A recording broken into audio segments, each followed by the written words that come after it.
अपन उत्तराखंड में आए कैसे, अपन शुरू कैसे हुई, किसी जाना मुझे बोलो हर एक एपन वाला दिख जाएगा, लेकिन क्या वो सब लोग सही बना रहे हैं, ये भी कोई क्वेश्चन है ना।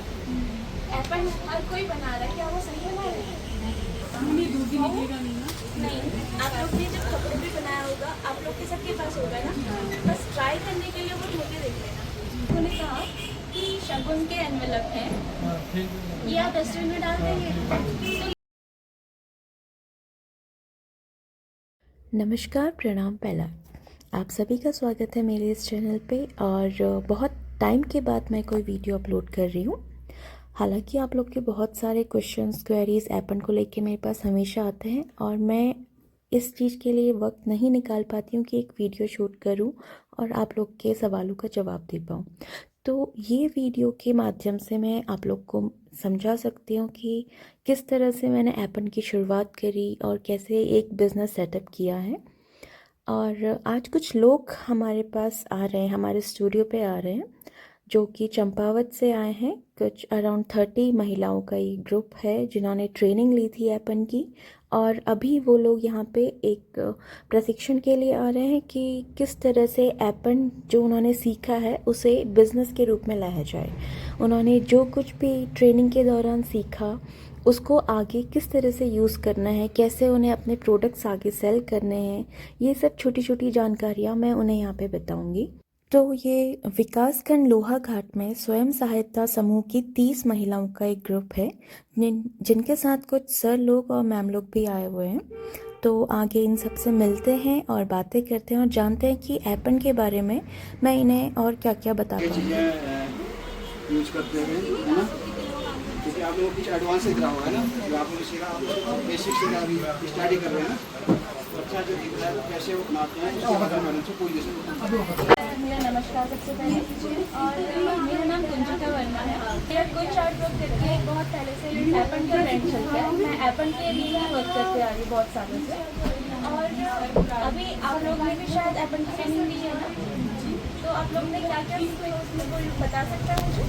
बता सकता है, उसके आगे फिर मैं आप लोग को समझा सकती हूँ कि क्या आपने सीखा है उसको आगे आप लोग कैसे प्रयोग कर सकते हैं।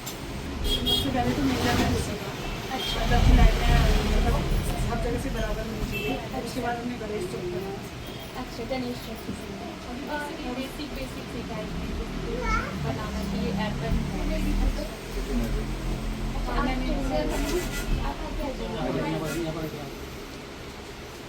आपका नाम क्या है? मेरा नाम सुमन है, मैं भी महाकाल ट्राइकोट में से। तो अभी इन लोगों ने एपन में सिर्फ बेसिक ही सीखा है। 15 दिन की ट्रेनिंग थी और 15 दिन में तो काफ़ी जिस तरीके से गए तो ये थे जो अभी तो काफ़ी कम लोग आए हुए हैं। अच्छा, हाँ, इससे भी ज़्यादा लोग। हाँ, 50-60 ईयर की भी। अच्छा, ये बहुत अच्छी बात है। हाँ, तो मेन सीखने का एक मोटिव ये है कि आप लोग अपना थोड़ा बहुत अर्निंग कर सकें, घर पे बैठ के घर के काम भी कर सके और घर के साथ थोड़ा टाइम मिलता है तो उसमें अपनी थोड़ी बहुत इनकम कर सके। यही मोटिव रहा होगा शायद, है ना, कि उसको एक बिजनेस के रूप में कैसे लेके आना है।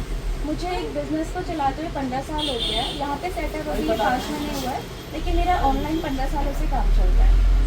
तो अब जाके एक इसमें जैसी आई कि मुझे यहाँ पे एक ओपन करना पड़ा, क्योंकि बहुत अच्छी डिमांड रहती थी कि आप सामने से सिखाइए। ऑनलाइन क्लासेस में होता है क्योंकि ये प्रैक्टिकल चीज़ है ना, ऑनलाइन में नहीं हो पाता जब तक हम सामने से ना सिखाएं, हाथ पकड़ के ना सिखाएं बच्चों को, तो ऐसे काम नहीं होता। कि जब मुझे याद है जब मैंने शुरुआत की थी उस टाइम पे इतना वो नहीं था फेमस एपन। अभी तो देखो अगर सोशल मीडिया खोलो हर एक एपन वाला दिख जाएगा, लेकिन क्या वो सब लोग सही बना रहे हैं, ये भी तो क्वेश्चन है ना। एपन हर कोई बना रहा है, क्या वो सही बना रहे हैं? एक रेड सरफेस पे वाइट से कुछ भी बना देना एपन तो नहीं कहते ना। एपन में बिंदु कितने हैं, लाइन्स कितनी हैं और किस तरह से वो बनाया जाता है, वो चीज़ें ज़्यादा मैटर करती है। तो वो जानकारी अभी बहुत कम लोगों को है। तो देखिए एपन ऐसी चीज़ है ना कि एक इंसान का जब जन्म होता है, जन्म से लेकर उसकी मृत्यु तक का एपन सब जगह इम्पोर्टेंट रहता है। जैसे जब एक बच्चे का जन्म होता है उसके 16 संस्कार होते हैं, है ना, सबको पता है ये चीज़ें। तो सबसे पहला संस्कार क्या आता है बच्चे का? एक नाम। तो सबसे पहले नामकरण से शुरुआत होती है। तो नामकरण में नामकरण की चौकी, उसके बाद बच्चा थोड़ा सा जब बड़ा होता है उसकी पढ़ाई शुरू होती है, फिर सरस्वती की चौकी, और उसके बाद जब वो कमाने वाला हो जाता है लक्ष्मी जी की चौकी, उसके बाद फिर शादी का टाइम आता है तो शादी में इतनी सारी चौकियाँ बनती हैं, लेकिन अभी क्या है कि बहुत लोग को ये चीज़ पता नहीं है, वो लोग मतलब बना रहे हैं। अब शादियों में क्या होता है, गणेश चतुर्थी शुरू होता है, आपने गणेश चतुर्थी सीखी ना, शुरुआती बहुत अच्छी करी आप लोगों ने। तो गणेश चौकी हो जाती है, उसके बाद उसका ज्योति पत्ता, मातृका चौकी, इतनी सारी हो गई, बहुत सारी विवाह चौकी है, दुल्हन चौकी है, वर चौकी है, आचार्य चौकी है। और शादी में यूज़ किया क्या होता है, हिमाचल जो दरवाजे पे हम दोनों साइड पे लगाते हैं, तो हिमाचल कहते हैं। तो बहुत सारी चीज़ें हैं जो शादी में भी होती है। उसके बाद क्या होता है, फिर उसके बीच में से कुछ त्यौहार आते हैं, जैसे बच्चे का जनेब होता है, जनेब की चौकी होती है। उसके बीच में से कुछ त्यौहार है, शिवरात्रि आई तो उसमें शिव शक्ति पीठ बनाई जाती है। और ऐसे बहुत सारी चौकियाँ जो हर एक त्योहारों में, हर एक घर के काम का आता है, हम लोग बनाते हैं। कि एपन शुरू कैसे हुआ, किसी को ये पता है क्या? एपन उत्तराखंड में आए कैसे, एपन शुरू कैसे हुई, किसी को जाना? रंगोली शुरू कैसे हुई? उस टाइम पे कहा जाता है कि जब राम जी वनवास से भारत में आए थे तो सभी ने अपने घर सजाए थे, है ना, और अपने आंगनों को सजाया था, रंगोली बना के। तो उसी प्रकार जब उस टाइम पे दोनों चीज़ें यहाँ पे हमारे जो उत्तराखंड में अवेलेबल हो पाई थी, जैसे कि एक लाल मिट्टी होती थी जिसे गेरू कहते थे, घर से उन्होंने चावल लिए, हल्दी लिए, फूल पत्ते लिए, उस टाइम पे ये सब चीज़ें यूज़ करके एक रंगोली बनाई। तो उस रंगोली की शुरुआत तब हुई थी और उसको यहाँ पे एपन के नाम से जानते हैं, ठीक है। और यही चीज़ अगर आप देखिए सेम टू सेम, अगर वेस्ट बंगाल साइड जाओ, वो भी तो रेड वाइट से कुछ बनाते हैं ना, उसको वहाँ पे अल्पना कहते हैं। हर एक स्टेट का अपना अपना कुछ है और उसको अलग अलग जगह अलग अलग नाम से जाना जाता है। बस यही इसकी शुरुआत है, ठीक है। और दूसरा क्वेश्चन ये है कि एपन में जो हम ये चौकी बना रहे हैं कि यहाँ से बिंदु यहाँ मिला है, ये मिला है, तो ये सब चीज़ें पहले उस टाइम पे नक्षत्र देखे जाते थे, नक्षत्रों के हिसाब से ये चौकी बनती थी। जैसे कि जो पर्व पड़ रहा है, बसंत पंचमी पड़ी, लक्ष्मी मतलब सरस्वती माँ की पूजा करते हैं ना बसंत पंचमी में, तो उसमें सरस्वती चौकी बनाते, तो उस टाइम पे देखे जाते थे कि नक्षत्र किस दिशा में, तो वो चीज़ों को जोड़ के वो जो चौकी बनती थी वो इस तरह से शुरुआत की जाती है। चीज़ होती है तो घर को साफ करते हैं, लीपते हैं गोबर से, मिट्टी से, उसके बाद फिर गेरू लगा के फिर रोज देवी में ऐसा देती गाँव में भी होता है। लेकिन अब जैसे ये टाइल्स के घर हो गए हैं, इसमें तो ये पॉसिबल नहीं है ना, वो कुछ टाइम टूटेगा ही नहीं, तब भी वो मिट्टी के घरों में रहता है। तो उस चीज़ को वो करने के लिए कि हमारा कल्चर भी बचा रहे, हमारी अपनी संस्कृति बची रहे, इसके लिए हम लोग ने एपन को ये फ्रेम्स में, थोड़ा सा डेकोर आइटम्स में ये करा, नहीं तो हमारी तो संस्कृति खत्म होती जा रही है। आप लोग क्या पूछना चाहते हैं? थोड़ा बहुत बेसिक चीज़ें बता दी आप लोग को ऐसे ऑलरेडी, और आप लोग क्या पूछना चाहते हो? नहीं, आप लोग ने जब कपड़े पे बनाया होगा, आप लोग के सबके पास होगा ना, बस ट्राई करने के लिए वो धोके देख लेना। अगर ये परमानेंट पेंट है, जो फैब्रिक कलर्स आते हैं तो वो कपड़ों पे परमानेंट रहते हैं। जैसे ये अभी सबसे नई चीज़ चलिए कि कपड़ों पे हम लोग एपन कर रहे हैं। अगर हम लोग कपड़ों पे कर रहे हैं एपन में, हमने एक चीज़ का ध्यान दिया, इसमें कोई भी रिलीजियस सिंबल नहीं होगा, है ना। कपड़ों पे हम लोग इसलिए कर रहे हैं ताकि हम एक एपन को अपना झलका सके कि अगर हम ये कपड़ा किसी दूसरे से में पहन के गए, लोग देखेंगे जरूर, है ना, पूछेंगे। अब ये बताइए मधुबनी आर्ट इतना फेमस क्यों है? वो भी तो एक आर्ट फॉर्म है ना, लोग मतलब उसको ऐसे स्प्रेड ही नहीं करते तो वो फेमस कैसे होती? तो हम भी वही चाहते कि एपल भी इतना ही फेमस हो जितना कि मधुबनी है।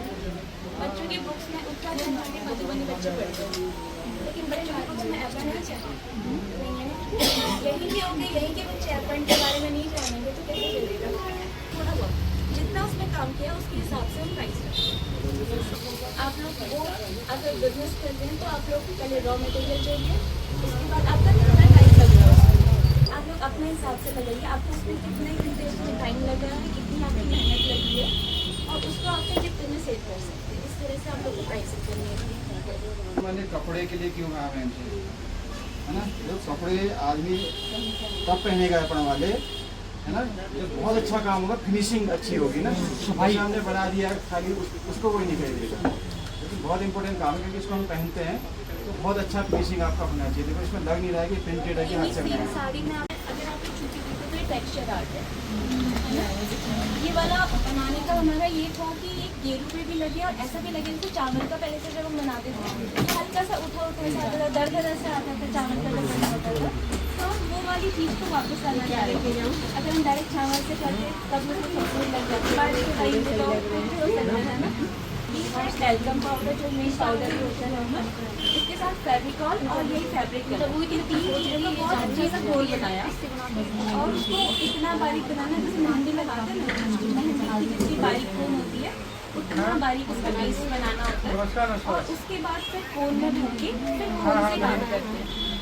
एक तरीके ये भी फैब्रिक है, लेकिन इसका ऑप्शन तो ये हो रहा है, ये है ना टी शर्ट मैम किस चीज़ में यूज होता है ये वाला? ये थाल पोश है, जैसे पूजा के थाल पे रखने के लिए अच्छा ऐसे बंद मंदिर के सामान है तो भर के रख जाओ, है ना। ये हमारा करवा चौथ में सबसे ज़्यादा जाते हैं। हाँ तो इसमें हमने देखिए एप्पल भी ले आया और अपना पिछौड़ा भी ले आया है ना, नॉर्मली बनाया था। तो इसमें हम लोग ने कैसे काम किया, ये डायरेक्ट फैब्रिक कलर है जो कि कोन के अंदर फिल कर दिया और बहुत बारीक उसको कट करना ताकि फिर इस तरह का पैटर्न हम लोग बनाते हैं। एक तरीका होता है ब्रश से बनाने का, ब्रश में आप लोग ने काम देखा होगा थोड़ा सा बैठा बैठा सा आता है ना, तो ये वाला जो हल्का सा उठ के आ रहा है ये डायरेक्ट कोन में भरने से होता है। डायरेक्ट हमने जो पेंट है कोन में भर दिया, बहुत लेटर्स लिखे रहते हैं।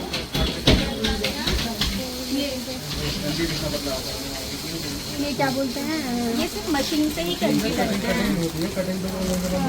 अभी शगुन के एनवलप्स हैं जो कि इस तरह से है ना, अपार संभावना है इसमें, आप लोग कई आइटम आप डाल कुछ भी बना लो उसका आइटम। शगुन के एनवलप्स हैं। बस ऐसा कि अट्रैक्टिव और लगे। अपने लोगों ने कहा कि शगुन के एनवलप हैं, ये आप रेस्टोरेंट में डाल देंगे, तो लेकिन एक क्वेश्चन वहाँ पे ये भी उठता है कि आप शादी के कार्ड्स भी तो लेते हैं, शादी के कार्ड्स भी तो भगवान जी होते हैं, तो आप डस्टबिन में डाल देते हैं क्या? तो मैंने उन्हें ये रिप्लाई किया था, तो उनका आया था नहीं मैं उसका DIY कर लेती हूँ और मैं फिर कुछ यूज़ कर लेती हूँ। वो कुछ तो लोग अगर के शादी माइंड के में कार्ड्स ये भी तो नहीं यूज़ ये भी हो सकते हैं, कमी कर या दूसरा तरीका अगर कोई यूज़ नहीं कर रहा, जैसे हम शादी के कार्डों को फेंकते नहीं है, विसर्जन करते हैं, है ना, किसी अच्छी जगह पे मंदिर के वहाँ पे जो पानी बह रहा है वहाँ पे जाके विसर्जन करते हैं, तो इन्हें डस्टबिन में क्यों फेंकेंगे? तो ये अपनी अपनी सोच पे डिपेंड करता है। लोग फैन देते हैं, बहुत से लोग आप लोग पैसे नहीं लेंगे, जब आप कुछ अच्छा काम करने जा रहे हैं ना तो उनके नेगेटिव कमेंट्स आएंगे ही आएंगे। और इस चीज़ को लेके अभी हाल ही में बहुत बड़ा सा एक बवाल सा हो गया था कि आपने ये क्यों बनाया, लेकिन मुझे ऐसा लगा कि मैंने कुछ गलत नहीं बनाया। मेन ये था कि पहले तो एक ही कस्टमर डिमांड पे था, कोई कस्टमर है उनकी डिमांड के लिए उन्हें तो अभी 100 पीसेस चाहिए, अभी सैंपल्स भी बने हैं, तो उन्हें यही था कि मैं यूज़ करूँगा और मुझे ये सब लक्ष्मी के पैर चाहिए, ये चीज़ भी घर पर कमाए जा सकते हैं। तो मैंने धीरे धीरे करके फिर उसके बाद एक फेसबुक बनाया जब मैं 12th क्लास हो गई थी। उसके बाद फेसबुक में जब मैंने चीज़ें डाली उसके बाद वहाँ से कुछ लोगों को पसंद आया। पहले मैं मेहंदी और पेंटिंग से चीज़ें डालती थी, लेकिन जैसे मैंने फर्स्ट एपन की पोस्ट डाली वो 1000 से ऊपर क्रॉस कर गई। मैंने कहा मेहंदी एपन ये मतलब ये चीज़ें पेंटिंग उतना वायरल नहीं हुई जितनी एपन होंगे, तो मुझे लगा कि एपन के प्रति बहुत लोग इंटरेस्टेड हैं, तो वहाँ से फिर डिमांड आने लगी कि आप ये हमारे भी बनाओगे। तो मैंने कहा ठीक है, तब मुझे प्राइस का कुछ पता नहीं था, तब तो मैं बहुत ही कम में दे देती थी कि चलो कोई ले तो रहा है, उतनी खुशी होती थी कि हमारा सामान किसी के घर में दिखा रहा है। तो शुरुआत ऐसी हुई, ठीक है। तो उसके बाद क्या हुआ, धीरे धीरे लोगों को पता चलने लगा और ऑर्डर्स आने लगे, तब मेरी पढ़ाई भी चलती रहती थी सब कुछ साथ में। उसके बाद कॉलेज में मैंने इसको एक बिज़नेस में ही वो कर दिया था कि मतलब मेरा कॉलेज भी, मैं फाइन आर्ट्स वाली हूँ, कॉलेज भी मेरा चलता रहता था और घर आके फिर मैं ये काम भी करती थी। और फिर अगली सुबह से मेरा यही रास्ता होता था, मेरा कॉलेज यहीं से हुआ है, यहीं पे पोस्ट ऑफिस है, बस रोज़ पोस्ट ऑफिस करके कॉलेज जाओ फिर वापस आओ। तो ऐसे ऐसे धीरे धीरे करके क्लाइंट्स बढ़ते गए, एक कस्टमर ने दूसरे को बताया उसके घर में पेंटिंग लगी है, तो इसके रिश्तेदार आएंगे वो देखेंगे अरे ये कहाँ से बनाया। तो चीज़ें फिर मैंने बाद में नोटिस करी कि हमें इतना टाइम एक चीज़ में लग रहा है तो हमें उसका प्राइस भी उतना रखना चाहिए कि जितना, क्योंकि हैंडमेड चीज़ ऐसी है वो दुनिया में एक है ना। मशीन की चीज़ें तो कितनी मिल जाएंगी, पर आपके हाथ का बना हुआ एक प्रोडक्ट पूरी दुनिया में एक ही है। आपकी जैसे लाइंस दूसरी दोबारा आप खुद भी नहीं बना पाएंगे, है ना। एक बार जो आपका काम हो गया है वो आपने एक ही बार किया है, वो पूरी दुनिया में एक ही चीज़ है। तो आपको प्राइस उसके अकॉर्डिंग रखना है कि आपने उसमें कितनी मेहनत करी है, कितना आपका उसका एक्सपीरियंस जुड़ा हुआ है, कितने सालों से आप उसमें काम कर रहे हैं और कितना रॉ मटेरियल लगा है, ये चीज़ें सब जोड़ के फिर आप प्राइसिंग उसकी कीजिएगा। अब मैं ऐसा शेयर तो नहीं कर सकती कि आप अपनी प्रोडक्ट्स नहीं, क्योंकि सबका काम अलग अलग है। नहीं, वो बहुत ही अच्छा काम करता है और कोई अभी स्टार्ट ही कर रहा है, तो जो स्टार्ट वाले का प्राइस है वो इन लोगों का तो नहीं हो सकता ना। तो ये चीज़ें आप लोगों को अपने हिसाब से करनी होगी कि आपका काम किस लेवल का है, लोग आपको कितना पसंद करते हैं। ठीक है। सबसे अच्छी बात है ना, अपना प्रोडक्ट तो आप खुद जज करना है किस खुद ही जज करना। क्या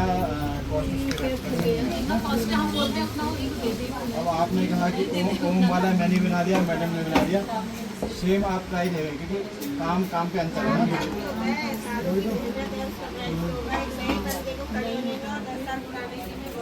स्टार्टिंग में तो आप सुना ही आपने कि फ्री में गिफ्ट के तौर पे दे के उन्होंने काम शुरुआत करी है ना। जैसे एक पेंटिंग मैंने एक घोड़े की बनाई है, अगर एक NF हुसैन की पेंटिंग से कंपेयर करूँ तो चलेगा क्या? नहीं चलेगा ना। मैंने भी हॉर्सेस बनाया, वो भी हॉर्सेस बनाने के लिए है। मैं उनसे कंपेयर तो नहीं कर सकती ना। वो कितने सालों की एक्सपीरियंस उनका है, वो कब एक स्ट्रोक का भी कितने करोड़ों लेते हैं, है ना।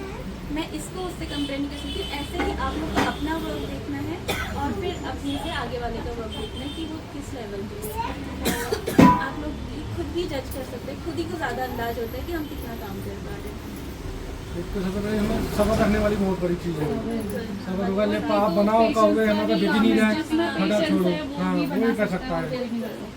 मैं पहले भी बहुत जगह से स्कूलों में जाती थी, तो वो बच्चे एक टाइम पे बोल रहे थे, मैम क्या ये लाइन्स ही लाइन्स करते रहे? हमने lines ही lines?" 30 का बैच बनाया था, उसमें से 20 to 20 बच्चे, अच्छा, क्योंकि हर किसी का नहीं हर होता, किसी का इंटरेस्ट नहीं तो होता हर है। चीज़ में नहीं होता। और मैं तो कहूँगी एप्पल ना मेरे लिए तो एक मेडिटेशन जैसा हाँ, है। मैं एक बार इसको करने लगो, कोई ख्याल नहीं कहीं का नहीं, और कब चला जाए पता नहीं चलता, टाइम का पता नहीं चलता ना। अभी तो एक इसमें meditation बौद्धिज्म जैसा है। में मंडला आर्ट होती है, वो मेडिटेशन के लिए ही सिमिलर है। वो लोग क्या करते हैं, महीनों महीनों मंडला बनाते हैं, मंडला आर्ट, 12 दिन तक और बनाते लास्ट हैं। डे पे उसको खराब कर दिया जाता है। हाँ, वो लगातार हाँ, वो एक लोग patience को बनाता है, दर्शाता 12 दिन है। तक का उस मंडला हाँ। को बनाते हैं। वो इतने अच्छी से एक एक चीजें एक-एक बनाते बारीकी से हैं और एक-एक उसको point फिर 13वें दिन वो सब मिटा देते हैं। हाँ। उनके ये मिटाने का मतलब ये होता है कि इस दुनिया में कोई भी चीज Permanent परमानेंट नहीं है। आप किसी के पीछे कितना ही दे दो, वो परमानेंट Permanent नहीं वो होता। जाएगा ही जाएगा।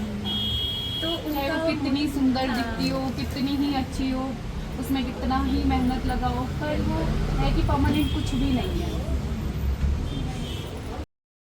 तो ये था आज का दिन और होप कि आप लोग को भी एप्पन के बारे में थोड़ी बहुत और जानकारियाँ मिली होंगी। और आप लोग के भी अगर कुछ क्वेश्चंस हैं तो आप लोग कमेंट्स बॉक्स में ज़रूर लिखिएगा, मैं उनका रिप्लाई ज़रूर करूँगी। और मिलते हैं किसी नेक्स्ट वीडियो के साथ। Okay, bye bye, thank you.